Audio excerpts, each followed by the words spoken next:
The opening scene begins with a group of 3 men who are searching for rare spider species in the middle of the North African desert. During this, one of the men discovers a hole, so he immediately summons his fellow group members. They then inject some poisonous gas into the hole and wait. A few moments later, a bunch of spiders emerge from it, and one of them viciously attacks a member. The man chokes in extreme pain, but his friends ignore him and proceed to capture the insects. Upon gathering as many species as possible, a group member walks to the suffering man with a machete and puts him out of his misery. The scene then cuts to our protagonist, Kaleb, a young street hustler who traffics in black market merchandise. He is currently at a jewelry store to purchase some great items. He wants the best stuff, so the store owner, Ali, takes him to a secret storage room where he has gathered all the unregistered things for sale. Ali shows him a nice set of earrings, but Kaleb has his gaze fixed on the collection of valuable creatures. He is particularly fascinated by the rare spider from the earlier scene, so he decides to bring it home along with the jewelry. Before departing, Ali warns him about the extremely poisonous spider, advising him to be very careful. Kaleb returns to his apartment in a huge ring-shaped building. Once there, he comes across some kids of the community who are playing with firecrackers and littering the place. Upon realizing that they're making the janitor's job hard, Kaleb confiscates the firecrackers and scolds them. Stop making a mess, you fucks. He then meets with his friend and business partner, Mathis, who is a part-time MMA fighter as well. The two of them work together in selling Nike sneakers to the local residents. While checking the number of deliveries, Kaleb notices that one of the shoe boxes is wet because of some pipe leak. Mathis suggests that they deliver the shoe in the same box, but Kaleb emphasizes that they must maintain quality. Thus, he asks Mathis to buy another box. Following this, Kaleb enters his apartment, which he shares with his sister Manon. In his room, he has set up several aquariums of rare insects, indicating his fondness towards arachnids. Manon is clearly dissatisfied with her brother spending money on stupid bugs. Instead of helping her cover the house expenses, she complains regarding the same, but Kaleb brushes her off as usual. After this, he decides to put the poisonous spider in the damaged shoebox until he makes a new home for it. Later that night, Kaleb goes to attend a small birthday party thrown by a woman named Claudia. Turns out she is taking care of him and Manon after their mother's demise, which is why they're very grateful to her. Kaleb surprises Claudia with the same earring which he bought earlier, making her overjoyed. After the party, he returns to his room, only to discover that the spider has gotten out of the shoebox through a hole. This freaks him out, and he frantically starts searching for it. But much to his dismay, he only finds a cocoon in the box. Fearing that it may attack him at night, he locks the room and goes to sleep on the couch. You'd think a guy with a room full of spiders would have a better strat than that. The next morning, Kaleb wakes up to a loud sound of a drill. It's his sister remodeling the apartment with the help of her friend Leela and her boyfriend Jordy. Shortly after, Mathis shows up with a new box for the shoes. Once the packing is done, Kaleb goes to deliver it to a local resident, Tumani. The transaction is noticed by another local resident who suspects that they're smuggling drugs. That's too nice a box not to be drugs. But he opts not to react for now. Later on, as Tumani is trying on his new shoes, something bites him from inside. A spider then comes out of the shoe, scaring the life out of him. Tumani instantly kills it, and it's then eaten by his dog. However, the threat isn't neutralized yet, as the spider has already laid millions of eggs inside the shoe. They all emerge from inside, and violently attack Tumani. He frantically tries to reach Kaleb via phone, but the latter doesn't receive it. Meanwhile, Kaleb returns to his room to find his uninvited friends looking at his insect collection. Upset, he orders them to leave and locks the door from outside. He also puts a rag under the door to keep the spider from getting out. Little does he know that the spider has already started to create havoc by reproducing. By this point in time, Tumani is seen choking in excruciating pain, which eventually results in his death. Afterwards, the neighbors in the apartment hear the constant barking of Tumani's dog. They then gather outside his room and knock on the door. When Tumani doesn't respond, they force open the door, only to be greeted by his lifeless and blood-covered body lying on the floor. Soon after, the police take over the scene. Upon investigating the place for a while, they wrap the body in a plastic bag and take it for post-mortem. Afterwards, the residents take Tumani's dog and gather in Kaleb's room to comprehend the situation. During this, the earlier local resident tries to blame Kaleb, claiming that he sold drugs to Tumani earlier. However, Jordy asserts that there's no marks of syringes on the body, just thousands of spider bites that all look like syringe marks. So it's definitely not the case of a drug overdose. On the other hand, the janitor is cleaning the basement when she notices that all the air vents vents are covered with spiders and their webs. She uses bug spray to wipe them out, but this only forces them deeper into the ventilation system. Sometime later, Lila goes to use the bathroom when the vent cover falls down. She tries to put it back, but accidentally trips and falls. While getting up, Lila notices a towel moving slowly. As she proceeds to lift it, a spider suddenly jumps on her, scaring her heart out. Following this, she immediately locks herself in the shower and calls her boyfriend for help. Jordy initially decides to capture the spider in a glass, but after seeing how big it is, he opts to kill it. He covers the spider with the towel and stomps on it repeatedly. Thinking that it's dead, he lifts the towel, but to his horror, the spider has replicated into numerous tiny ones. Oh my god, that's not a spider, that's Lord Voldemort using a spell. Arachna! The two then quickly seal the bathroom from outside and run away. In the aftermath, everybody turns to Kaleb, demanding the truth. They believe that he is responsible for all the chaos. Left with no options, he finally admits that he bought one little spider that escaped from its box, leaving only the cocoon behind. Jordy then proceeds to inspect the box, but as soon as he opens it, he has to shut it instantly. Turns out the box is now filled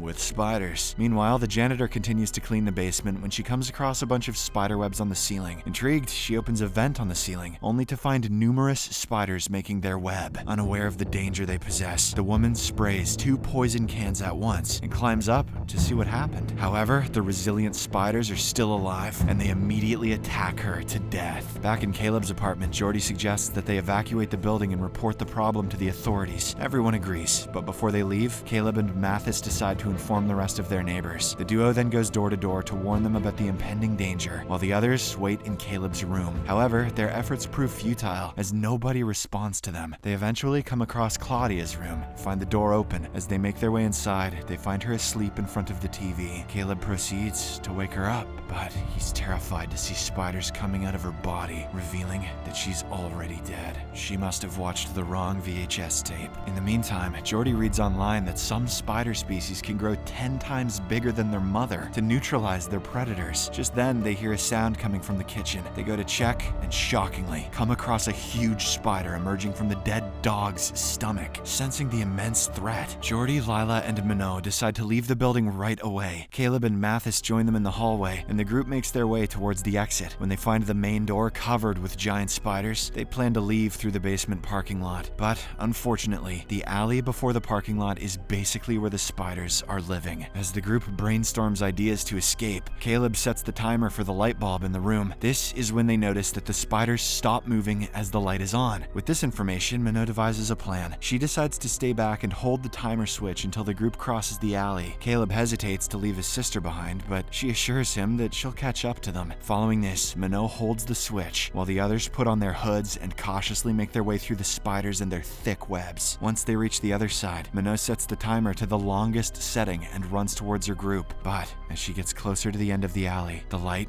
goes out, causing her to halt. The spiders slowly surround her, and it appears she's going to meet her demise. However, Kaleb arrives in the nick of time and pulls her towards him. Although they manage to cross the alley safely, they're unable to get out because the police from the other side have held the door shut. When the group tries to break it open, the cops release smoke bombs, forcing them to retreat to the other side again. Upon reaching the stairs, they realize that Jordy is missing. Kaleb hurriedly opens the alley door to rescue him, but it's already too late. Jordy is wrapped in a web and stung by dozens of spiders. The hell are you doing, Jordy? Come on, man. The rest of the group members then hide themselves in a room and mourn their friend's loss. After a while, Mathis comes up with an idea to go to the roof so that they can find some help from the neighborhood. The group members wonder if they'll be able to fight the spiders, to which Mathis points towards some firecrackers, asserting that they can defend themselves. Those shitty kids are good for something. Following this, they begin climbing the stairs while fending off the spiders with the help of the firecrackers, flares, and flashlights. When they run out of supplies, Kaleb grabs a Molotov cocktail and throws it towards the spiders. It started with that.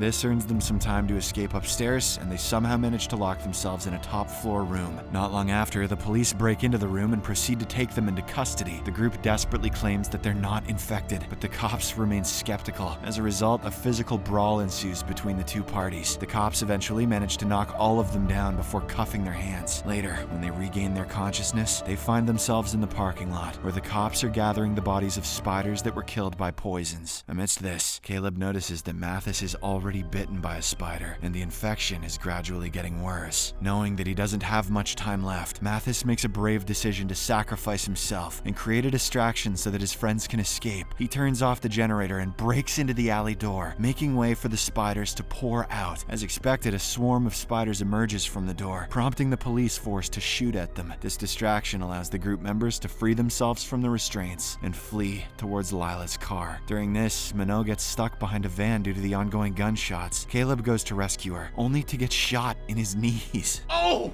shit! But despite this setback, he wraps up the wound with a piece of cloth and rushes to the car along with his sister. The three friends then start the car and hit everything on their way as they drive through the parking lot. They somehow manage to reach the exit gate and breathe a sigh of relief upon seeing the sunlight. In the final scene, all the deceased people are honored by having their pictures pasted on a monument. Furthermore, the entire ring-shaped building is demolished, eradicating all the spiders inside. We later see Kaleb sitting in the forest when a little spider appears in the back of his jacket, but instead of killing it, he gently grabs it with his bare hands and leads it towards the bush. Here you go, little buddy. Lucky for you, I've learned absolutely nothing from my trauma.